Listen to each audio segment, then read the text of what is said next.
And then the Niners, man, like we should just talk about the Niners and get right into it. They are, for a lot of people, their parents' favorite team. They're your favorite team from when you were a kid in the 90s. Like every time the Cowboys and the Niners play, it's like a rush of nostalgia. Those uniforms, the whole thing. It looked great out there. And the atmosphere was huge. This was a big, like, well, let's find out who these two teams are.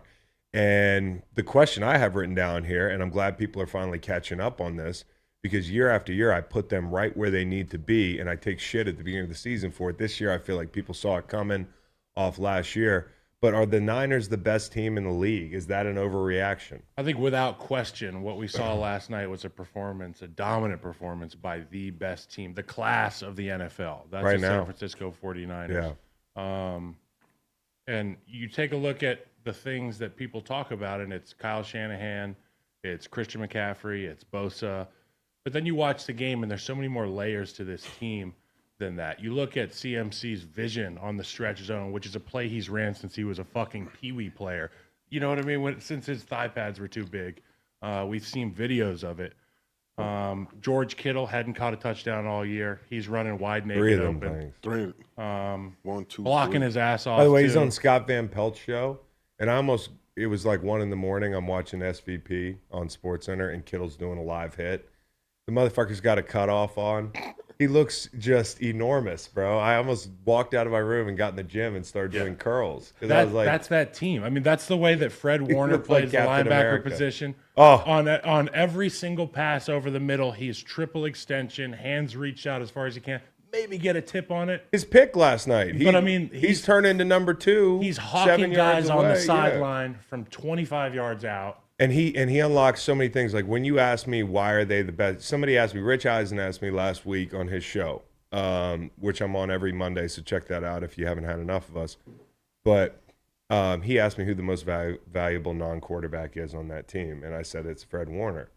And that's just the first thing that came to mind. Now, you can say Christian McCaffrey, but they were pretty good before that. Mm-hmm. They just added another element. You could say Debo. The yards say per carry Bosa. is massive from any back in that offense. But I by think, the way. yeah, and I think exactly. I mean, look at the other guys that they plugged in. It's And like Miami. that's no dirt on Christian McCaffrey. at No, all. or Mostert or any of these guys that have played well in San Francisco, but they have a system, and it is tactical.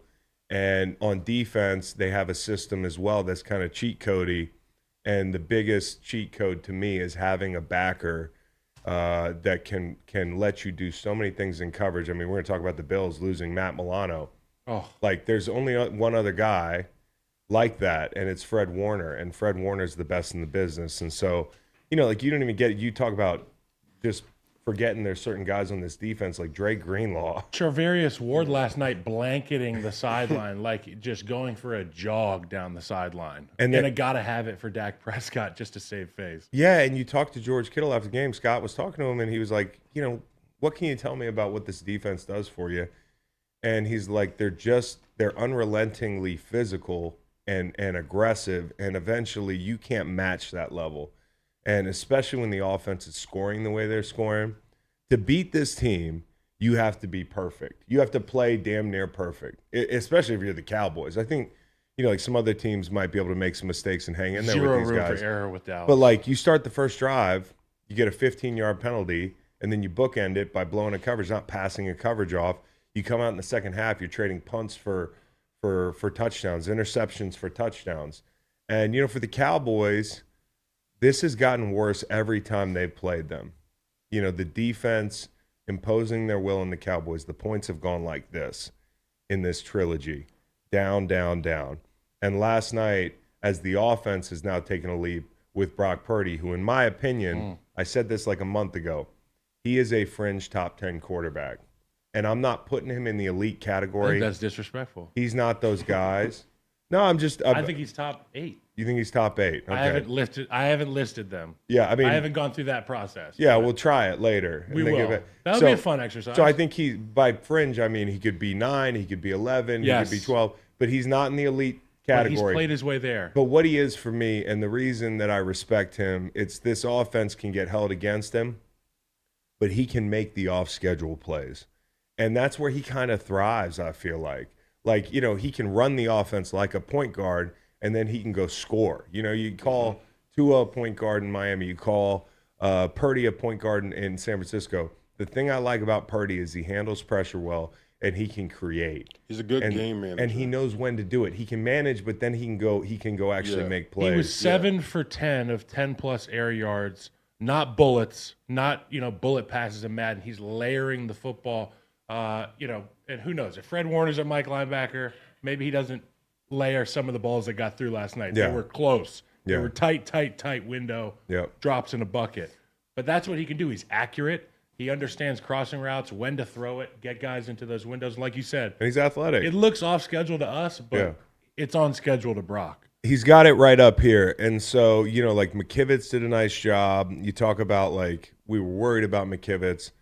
They kept Dallas down on the pressure. If you can have Dallas thinking and not just going, it's going to be a good day for you. And I think that's what they did. They ran away from Parsons when they passed. A lot of bodies. On the other side of things, McDaniels, or not McDaniels, there's too many McCarthy's, McDaniel. Mike McCarthy really struggled, to get Bosa blocked up as a game plan. I know he's not, he's not in the meeting room with the offensive line, but you have to have a plan for how you're going to get Nick Bosa up, blocked. And it's just one of those things where you just said, hey, fuck it. We'll just run our shit. And on the other side, they're building that whole game plan around Parsons. So I thought they did a really good job. I thought the coaches did. They were out-coached. They were outclassed. They were on outplayed. their heels for the Cowboys, and it showed. Every time they cut away to that sideline, you and I know body language is worth what we see. Worth mentioning. So you see Micah and the frustration over there. They're having conversations trying to figure out, what are you seeing? What am I seeing? This is what they're doing. And they don't have answers for what Kyle Shanahan. Nobody has answers when That's what I'm afraid of. I texted some people last night, and I was like, I'm scared for the rest of the league. If that team shows up in any stadium to play whoever shows up, this is why I put they them, could be in trouble. This is why I put them in the top at the top of the league, and this is why they were my do-over Super Bowl pick after the whole Aaron Rodgers thing.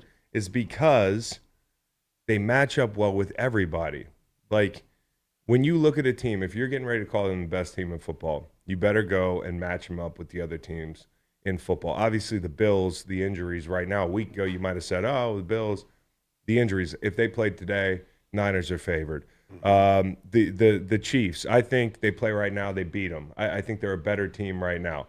Okay? They're playing much better ball. Yeah, the Dolphins, the middle of the field erasure. Erasure, am I saying that correctly? I always fuck that word up. The middle of the field, it just goes away with Fred Warner. We just talked about it. And those linebackers, the chaos in the run game. You can't run the ball. You think the Bills triggered fast last week? These fucking guys are machines, top down. When Dak was taking the checkdowns, they were blowing motherfuckers up. The Eagles, I think, actually match up okay relative to the other groups. But I think San Francisco's gained something from a year ago if I'm looking at the first quarter of the season. Philly is front forward, right? And Philly's working through some things.